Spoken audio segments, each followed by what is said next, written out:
There is no fear as potent as the fear of the unknown. No monstrous visage discovered yet has been as terrifying as the infinite potential for horror which exists before the mask is removed. That is why we humans, in our naive misunderstanding of the universal order, are gripped by the mortal fear of death. We think it's the final frontier, the greatest imaginable unknown, from whose penumbral shores no traveler may return. And so we cling desperately onto even the most dreary and anguished lives, suffering any known evil over our release into the beyond.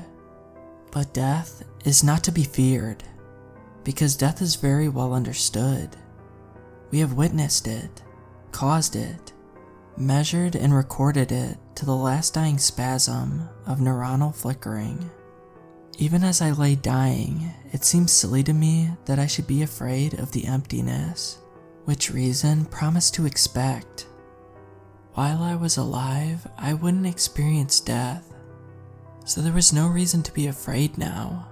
When I was dead, I wouldn't be capable of experiencing anything, so fear still had no cause. That thought brought me great comfort as I felt the last erratic struggle of my heart against the inevitable conclusion I approached. It wasn't until I was finally drifting off to sleep that a final intrusive doubt bubbled in my brain.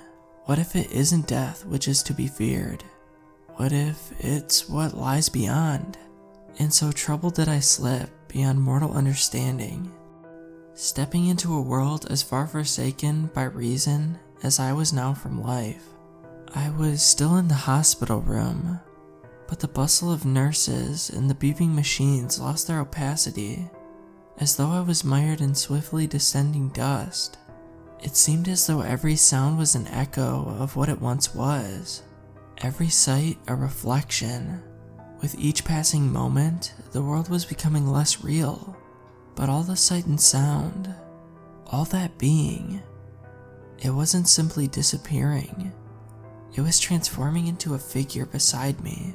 The less real my room became, the more real the figure was, until presently it existed in such sharp actuality that nothing beside it seemed real at all.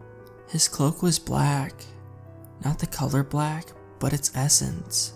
It was as though seeing a tiger after a lifetime of looking at a child's crude drawing and thinking that's all a tiger was. Reality flowed around his scythe like a brush through watercolors, and I could see each elementary particle and time itself sunder across its blade. Surely this, I thought, this is why we were taught without words to fear death. I clutched at my hospital blanket to cower from the intensity of the Reaper's presence, but the once soft cotton flowed like translucent mist through my hands.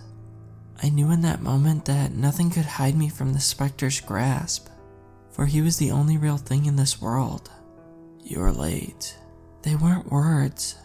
My head ached from the strain of this knowledge, as my lateness was burned into my awareness, imparted like an inescapable law of physics, as unequivocally as gravity. "We don't have time for the usual speech.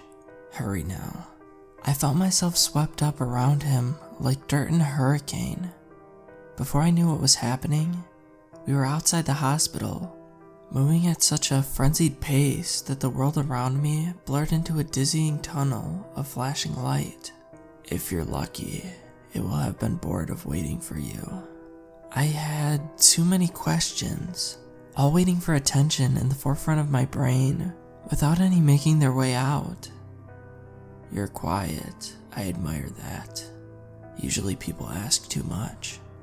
"What's the point?" I asked. My voice felt flat and dead compared to his overwhelming substance. How can I try to comprehend something so beyond mortal knowledge? "You can't, but it's human nature to ask." We weren't slowing. If anything, our pace was increasing. I wasn't running or flying or anything of that nature. It was more like the rest of the world was moving around us while we stood still. A vague darkness and a heavy damp smell made me guess that we'd gone underground. but I couldn't say for sure. One question then, I asked, what else is here besides us? And that is why questions are pointless. Death is not a place or a person, it's all there is. A troubling thought, but made more so by the growling howl which began reverberating the rocks around me. We still seemed to be descending into the earth, and the air was growing warm and denser now. The ground continued to mount as though the world itself was suffering. Then, what is it? What I'm here to protect you from. The rock split from a flash of his scythe. The ground opened further into a sprawling cavern, dominated by a subterranean lake. But I thought you said you were all there is. No, I said death was all there is. We weren't moving any longer. Light glinted off the scythe from some unseen source and streamed into the lake like a tributary. Once inside, the light didn't reflect or dissipate, but swirled and danced like luminescent oil. I thought you were death. Death is not a person. The light was taking a life of its own inside the water. The still surface began to churn with the enigmatic energy. It took my scattered mind a long while to realize that I was the energy flowing into the lake. I still felt tangled up with the figure, but we now existed as a beam of light boiling into the water. I knew I wouldn't understand, but that didn't stop me from feeling frustrated. If death is all there is, then what is it? What was waiting for me? The water pressed in around me, and I couldn't speak, although I could still draw breath somehow. It is here. Something was in the water around me. Hands grabbed me by the legs and began dragging me downward. I was amazed to even discover I had limbs again. They felt so alien to me that it was almost as though this body was not my own. Light flashed from the scythe then again. The hands let go, and the howling rose once more. The Reaper was fighting something, although I couldn't make sense of the battle except the madness of thrashing water. The howling earth reached its crescendo, and the screams made the water around me convulse and contract like living fluid. Had the Reaper cut it? Was I safe? I began to explore my body in the water, but just when I thought I was beginning to gain control, the hands clutched me once more. I lurched downward, struggling in vain against their implausible grip. What is here? I tried to shout against the suffocating liquid. What is happening?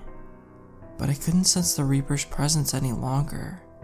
The heat was unbearable, but the cold depths the hands were dragging me towards was even worse. I became aware of a blinding light at the bottom of the lake, and though I struggled, the hands dragged me inexorably onward. I'm sorry, I couldn't fight it off. It seemed to be coming from so far away now. We will try again next time.